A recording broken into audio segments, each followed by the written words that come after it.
Bienvenue à Math Infinité, la chaîne consacrée à l'enseignement des mathématiques à l'université. Dans cette vidéo, je vais aborder un aspect très important de la réussite en mathématiques, à savoir comment lire, comprendre et appliquer un théorème. Alors, je vais vous donner quelques conseils et des méthodes pour apprendre à lire et comprendre un théorème, et je vais illustrer ça sur un théorème classique, à savoir le théorème de Weierstrass. Donc je vais prendre le théorème de Weierstrass comme modèle. Alors si vous restez jusqu'à la fin de cette vidéo, croyez-moi, votre manière d'aborder les mathématiques va changer complètement et vous allez être plus à l'aise dans la lecture des textes mathématiques en général et des théorèmes en particulier. Alors, les théorèmes, c'est les mathématiques, ou les mathématiques, c'est les théorèmes. La mathématique consiste à démontrer des théorèmes. Voilà, et donc ces objets-là jouent un rôle central en mathématiques. Alors un théorème, c'est une affirmation mathématique qui est prouvée de manière logique à partir d'axiomes, de définitions et d'autres résultats déjà établis. Voilà, donc c'est une affirmation mathématique qu'on doit démontrer ou prouver. Et la démonstration se fait d'une manière logique à partir d'axiomes, c'est-à-dire des propriétés qui sont admises une fois pour toutes, de définitions, et on utilise aussi d'autres théorèmes. Alors l'un des théorèmes les plus connus en mathématiques, je ne crois pas qu'il y ait une personne qui ne connaît pas le théorème de Pythagore, et c'est le premier théorème qu'on a abordé quand on a fait des études, c'est le théorème de Pythagore, alors qui dit que si un triangle est rectangle, alors le carré de l'hypoténuse est égal à la somme des carrés des deux autres côtés. Voilà, donc ça, c'est la définition d'un théorème. Et on va maintenant voir qu'est-ce qu'on va faire dans cette vidéo. Alors, je vais, dans cette vidéo, vous donner des méthodes pour apprendre à lire un théorème. Alors, une méthode que j'ai appelée OHC. Alors, quand on appelle les choses, on se rappelle des noms. Donc, le mot OHC, on verra qu'est-ce que ça veut dire. La deuxième étape, et qui est la plus importante, c'est apprendre à comprendre un théorème. Devant un théorème, quelles sont les bonnes questions à se poser? Comment reconnaître les mots-clés? Et comment illustrer un théorème et comprendre sa démonstration? Et le troisième point, c'est apprendre à appliquer un théorème. Voilà, et tout cela, on va l'illustrer, ces trois méthodes, sur un exemple, le théorème de Weierstrass. Donc je vais énoncer ce théorème et je vais appliquer ces trois étapes sur ce théorème pour bien comprendre de quoi il s'agit. Alors, la méthode OHC. Alors, O, c'est pour objet, H, c'est pour hypothèse, et C pour conclusion. Un théorème comprend trois composantes. Alors, un objet ou des objets ou des mots-clés. Donc, les mots-clés, ça peut être continuité, bijection, application linéaire, norme, etc. Donc, ces mots-clés sont très importants dans un théorème. Il faut savoir les sortir. Et ces mots-clés mettent le théorème dans une catégorie donnée, analyse, algèbre, probabilité, etc. etc. Alors, les hypothèses, ça c'est la partie la plus importante. Donc, ce sont les choses qu'on suppose pour arriver à un résultat. Et les conclusions, c'est ce que le théorème affirme. Voilà, donc ça, quand vous êtes devant un théorème, à la première lecture d'un théorème, prenez l'habitude d'écrire ces trois composantes. Voilà, donc vous les écrivez, vous dites, ce théorème a pour objet, donc voilà les mots-clés importants de ce théorème. Quelles sont les hypothèses? Voilà les hypothèses de ce théorème. et la conclusion à laquelle le théorème va arriver. Donc, ça, c'est la première étape. Donc, identifier, c'est une étape pas très difficile. Tous les étudiants peuvent le faire. Mais, croyez-moi, c'est important de passer par cette étape et surtout d'écrire ces trois composantes. Donc, de les écrire à part. Et voilà. Alors, la deuxième étape, et ça c'est la plus importante et la plus difficile à mettre en œuvre, mais si vous commencez à l'appliquer à chaque fois que vous avez un théorème, eh bien, croyez-moi, votre manière de faire les mathématiques ou d'aborder les mathématiques va changer complètement. Alors, qu'est-ce que ça veut dire comprendre un théorème? Alors, pour chaque mot-clé, bon, vous écrire sa formulation mathématique. En général, un théorème, ça vient comme une phrase qui dit toute suite convergente et bornée. Donc là, il y a convergence et bornée, donc ce sont deux mots-clés. Et bien, il faut écrire la formulation mathématique de ces deux mots. C'est-à-dire écrire qu'est-ce que ça veut dire mathématiquement une suite convergente et qu'est-ce que ça veut dire mathématiquement borné. Et dans la formulation mathématique, parfois, il y a des manières équivalentes de démontrer quelque chose. Donc voilà, donc la continuité, donc on va voir ici la continuité, mais peut être définie de deux manières différentes équivalentes. Voilà, donc ça c'est la première chose. Alors maintenant, les hypothèses. Alors les hypothèses aussi, il faut les formuler d'une manière aussi mathématique. Donc si on dit tout de suite convergente, alors l'hypothèse ici c'est convergente, et bien là aussi il faut formuler l'hypothèse mathématiquement. Pour savoir, parce que la formulation de l'hypothèse, ben, c'est importante dans la démonstration parce qu'on va utiliser cette formulation. Et il faut se poser la question, est-ce que les hypothèses du théorème sont minimales? Alors ça veut dire quoi? Ça veut dire est-ce que si j'enlève une hypothèse, est-ce que le théorème va rester valable?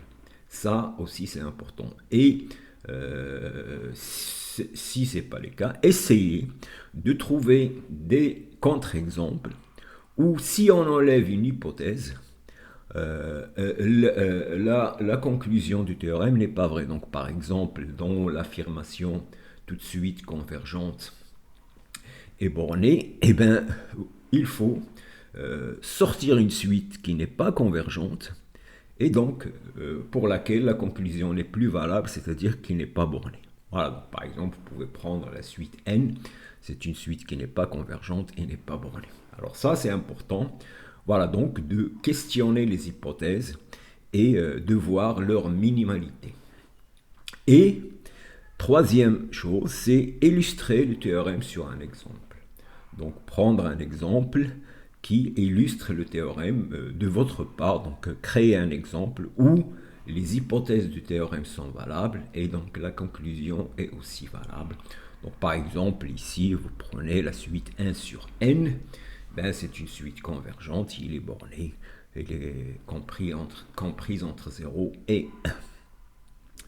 Et voilà, donc une fois qu'on a ça c'est quand on a fait ces trois étapes, on a bien compris l'énoncé du théorème, on a bien saisi l'importance des hypothèses, et il faut passer à la démonstration.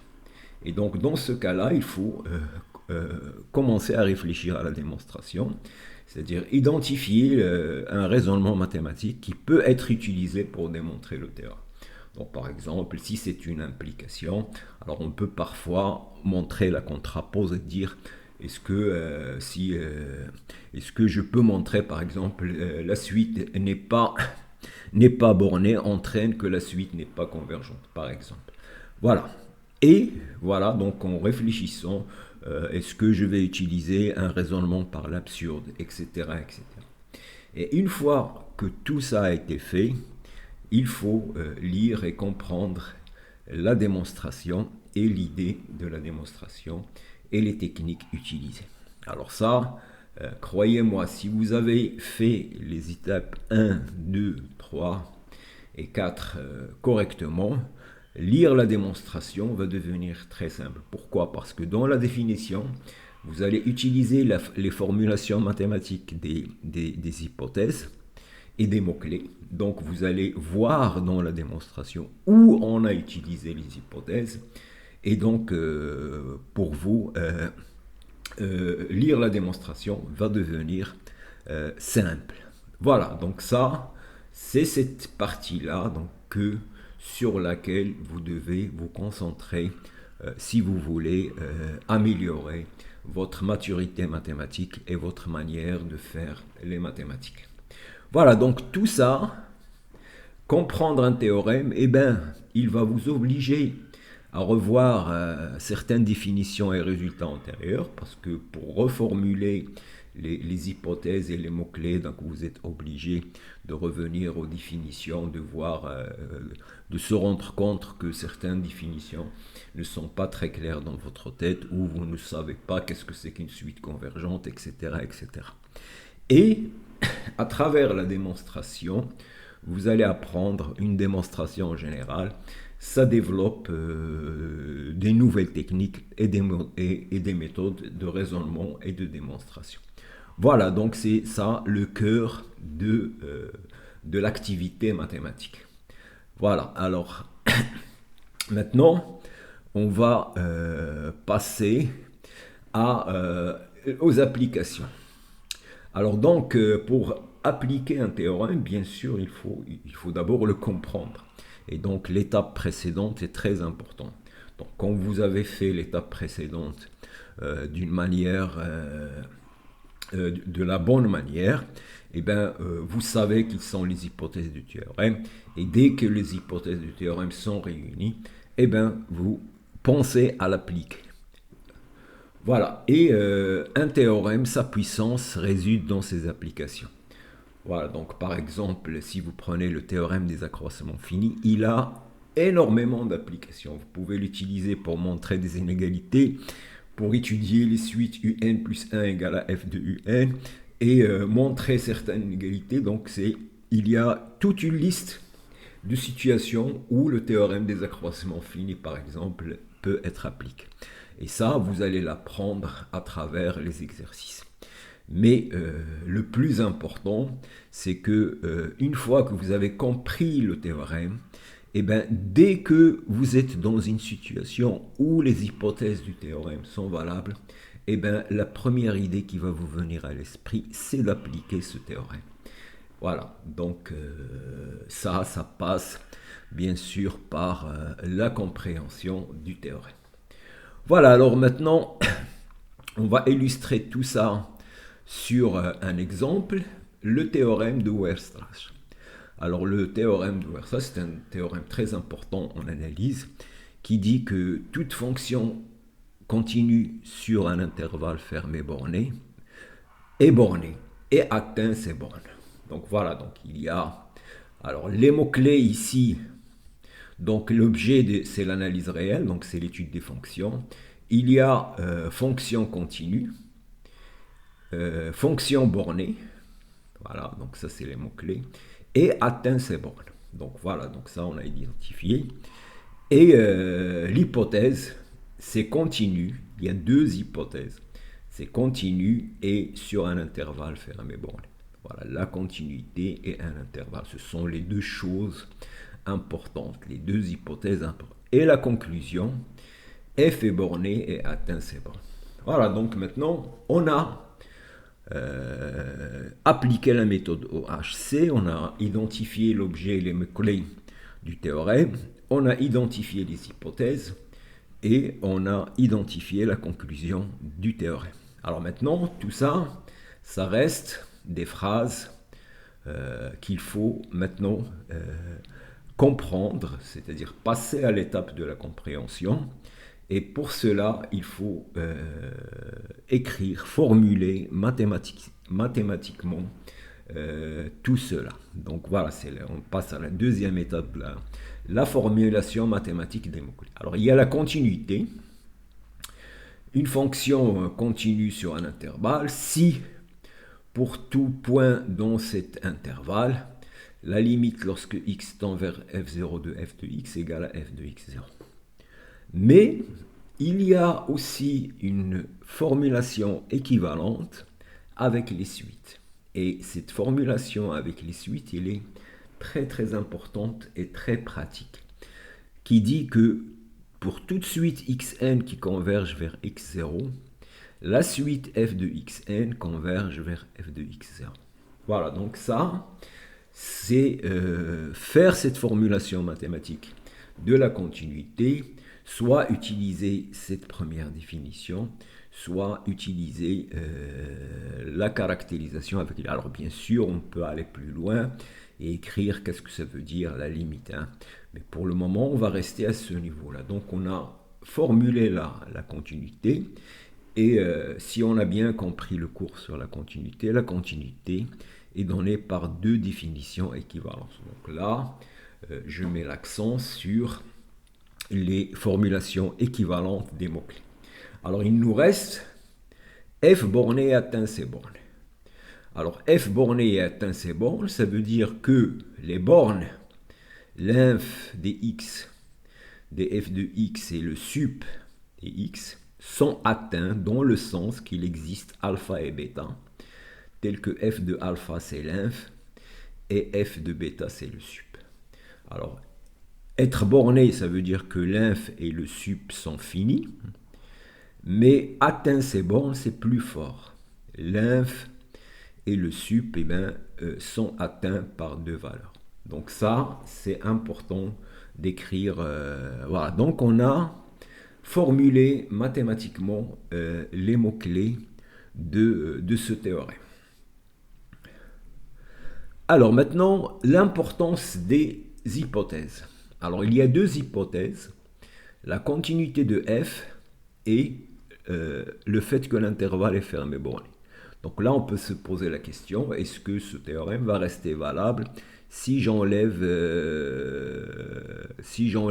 l'intervalle fermé borné? Voilà, en réfléchissant, on va voir que cette fonction, la fonction tangente sur l'intervalle moins pi sur 2 maintenant qui n'est plus fermé borné, c'est une fonction continue, bien sûr, mais qui n'est pas bornée, puisque la limite en pi sur 2 c'est plus l'infini, et la limite en moins pi sur 2 est pas bornée. Donc, le fait que l'intervalle soit fermé borné est important. Alors maintenant, la continuité, est-ce que si je prends une fonction sur un intervalle fermé borné qui n'est pas continu, est-ce qu'il va rester borné?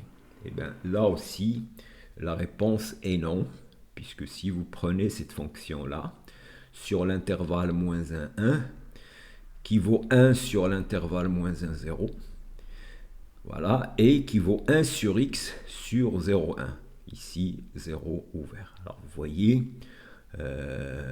que cette fonction, bon, il est défini sur un intervalle, mais il n'est pas continu en 0, puisque la limite à droite, à gauche de 0, c'est 1, et à la limite à droite de 0, c'est plus l'infini. Et donc cette fonction n'est pas continue et n'est pas bornée. Donc les deux hypothèses sont importantes et on ne peut pas s'en passer. Alors maintenant, illustrer ça, le théorème par un exemple, eh bien, je peux prendre la fonction cosinus x sur l'intervalle 0pi. Il est continu et le sup, bien sûr, c'est 1. Et le sup est atteint, puisque f de 0 égale à 1. L'inf égale à moins 1 et il est atteint. Alors bien que cet exemple, il est relativement simple, voilà, mais illustrer un théorème sur un exemple va vous permettre de le voir plus clairement et de voir les conclusions et les hypothèses d'une manière claire. Donc là, on voit bien que voilà, le plus important, c'est que l'inf, c'est moins 1, mais l'inf, il est atteint, et le sup et les at. Voilà. Bon, alors maintenant, donc on a fait toutes les étapes expliquées précédemment pour ce théorème. Alors maintenant, on va commencer à réfléchir à la démonstration. Alors ici, c'est une implication, donc on va supposer que f est continu et borné, et on va montrer.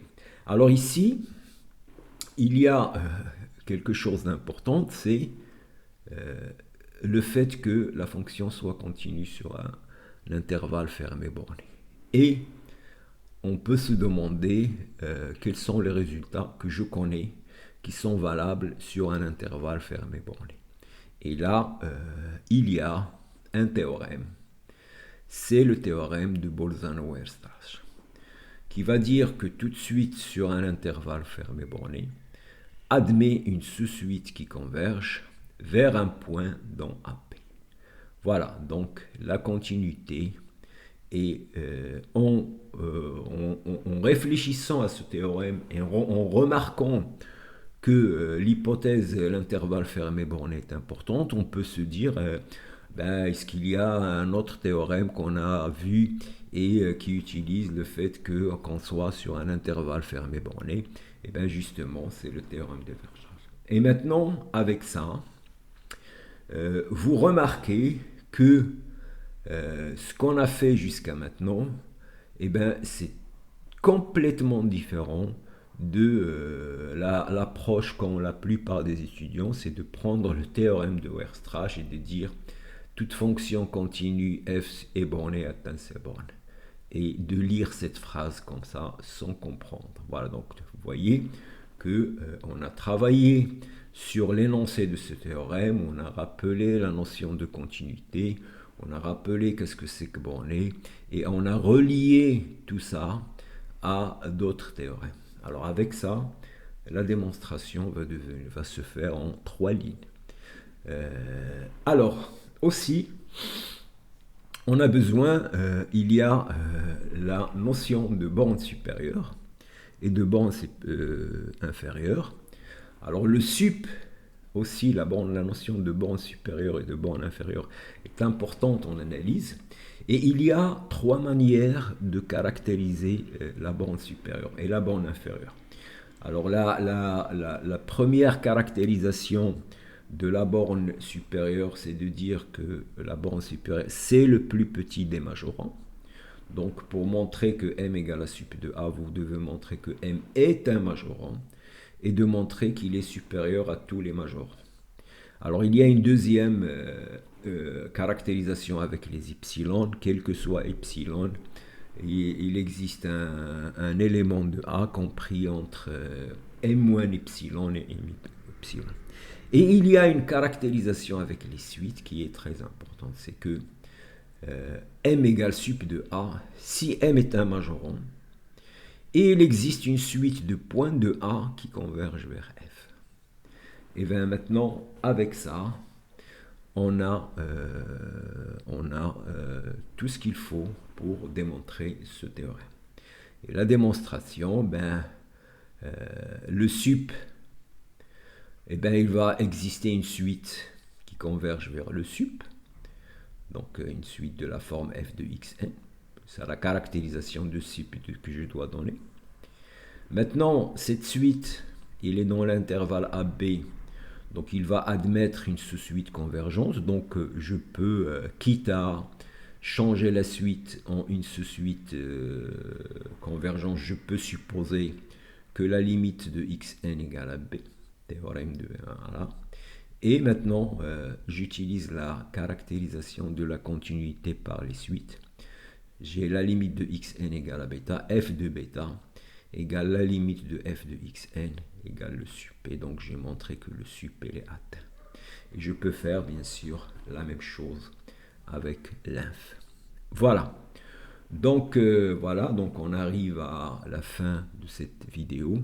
Alors donc, je crois que vous êtes d'accord avec moi que ce qu'on a fait ici, c'est tout à fait différent de la méthode classique qui consiste à dire théorème de Weierstrass, toute fonction continue f est bornée, et voilà.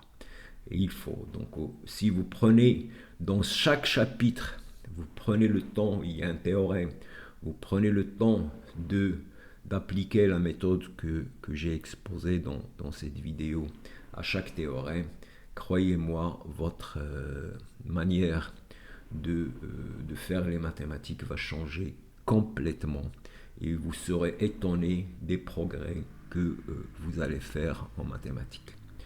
Voilà, donc on arrive à la fin de cette vidéo. Donc si vous avez aimé, il faut s'abonner et partager. Et à une prochaine vidéo.